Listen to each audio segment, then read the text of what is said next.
Monday Night Lights, Monday Night Lights, Monday Night Lights. Let's talk about what's been going on at Viking Ice Arena. You've never seen a league so exciting and tough and fast. It simply must be discussed on an equally exciting and tough podcast. What's it called? Monday Night Lights. Yeah. Monday Night Lights. Monday Night Lights.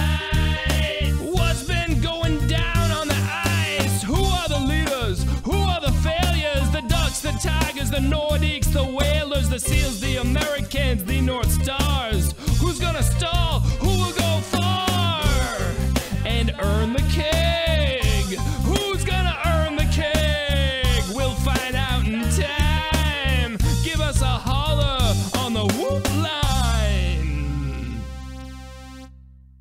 Friday power rankings, they don't seem that relevant given we're going into the playoffs here, which will determine it all. But the fans want, the fans get. So I have at number one, the Nordiques. Huge win for a lot of reasons. It was very interesting that going into the games on Monday, the Nordiques had the ability to finish third and miss the bye, or also win, which they wound up doing, and win the President's Trophy by virtue of a tiebreaker over the Whalers. So lots at stake. It was a close game all the way through. Obviously marred by some injuries that I don't want to get into. Very frustrating. Ty put a little note out, which was well drafted. I hope players, anyone can write a little message, right? But it's like, I really do hope that players heed that, because words are nice, but they don't mean shit if people just do what they're going to do. But, when guys are in vulnerable positions on the ice, in corners, especially on the Olympic ice, if you're digging out a puck in the corner, you're so far away from the net. I just don't see the value of going full speed into a corner and putting guys in vulnerable spots. Just wait for him to turn, steal the puck from him, whatever. But that's neither here nor there. But it was a tight game all the way through. The Nordiques had the advantage in obviously the President's Trophy is nice, but what they really wanted was the bye, right?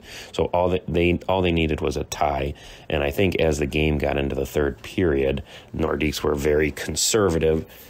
Any pressure in their zone, they would just dump it and ice it, which was smart. And that put the pressure on the Maroons to score a goal, and then ultimately the Deeks got a counterpunch goal with Antioch, a little snipe through a screen to win 1-0. They held on, withstood flurries at the end. Maroons pulled the goalie, didn't really get anything. They had a hard time getting the zone entry, but it was just a really big win for the Deeks. Gave them the number 1 overall seed. They get a week off to rest, which is wonderful. Hopefully Matt Lapoudre and Dave P are okay.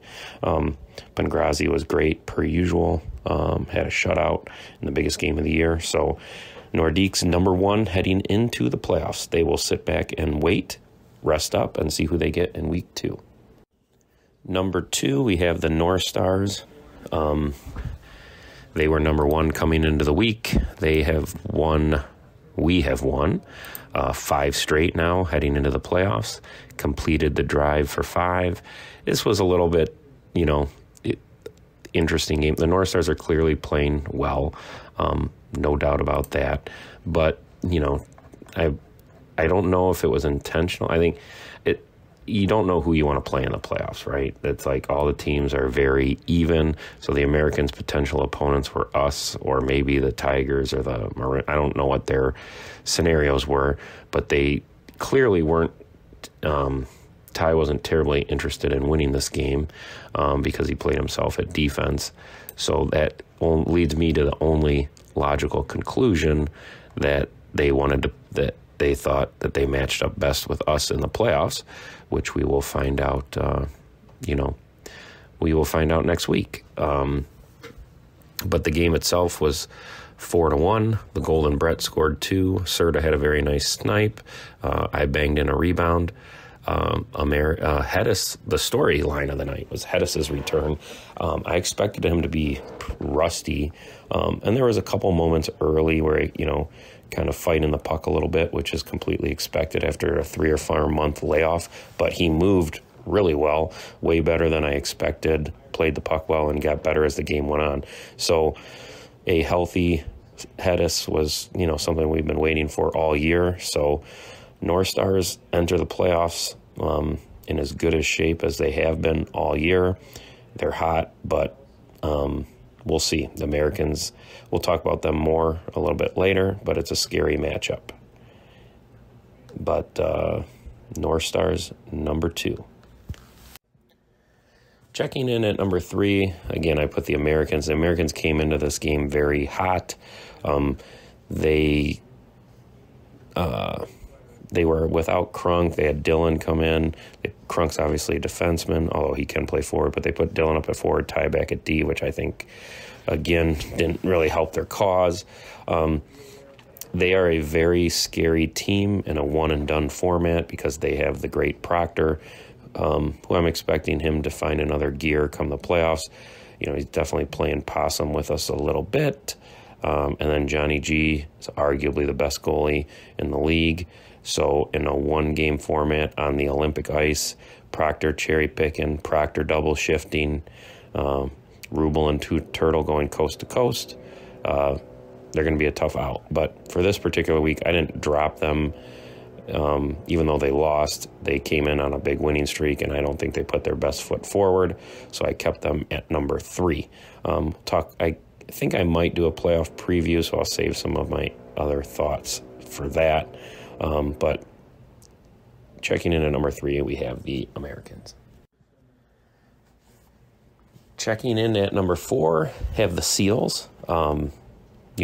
Big win for them. And that I will say, even though they didn't win a lot of games, it is a testament to their leadership and their players that, once they were eliminated from the playoffs, they still showed up every week.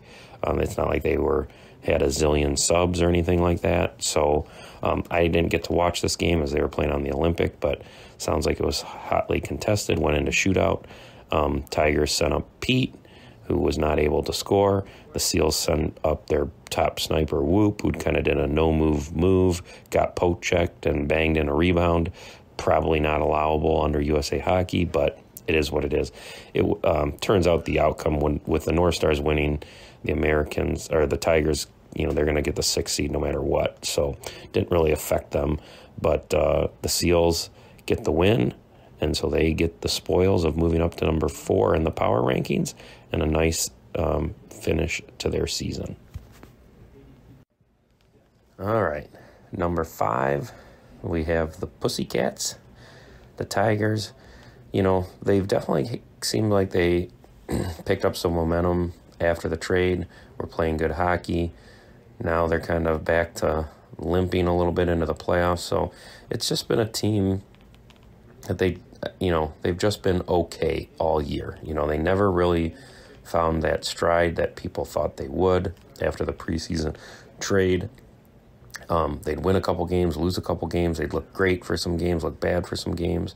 So, I'd say overall the regular season was probably a disappointment, but none of that matters if they can figure out a way to win their playoff game. They're still a very dangerous team. Peso has fit in well with them.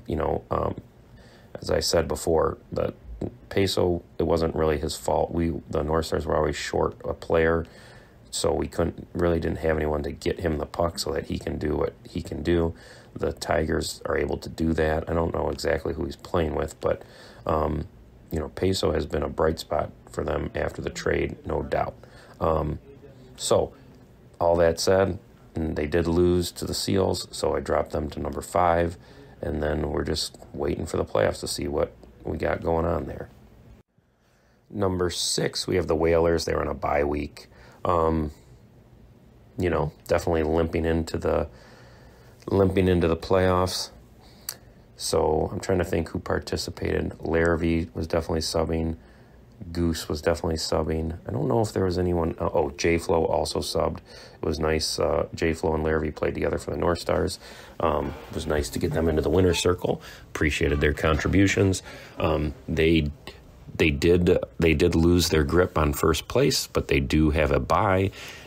They will also, so they're working on a double bye, which usually spells trouble when you don't play for 3 weeks. But given that they were, so cold, who knows, it might be a good thing. Hit the reset button, new ideas, refresh, get healthy.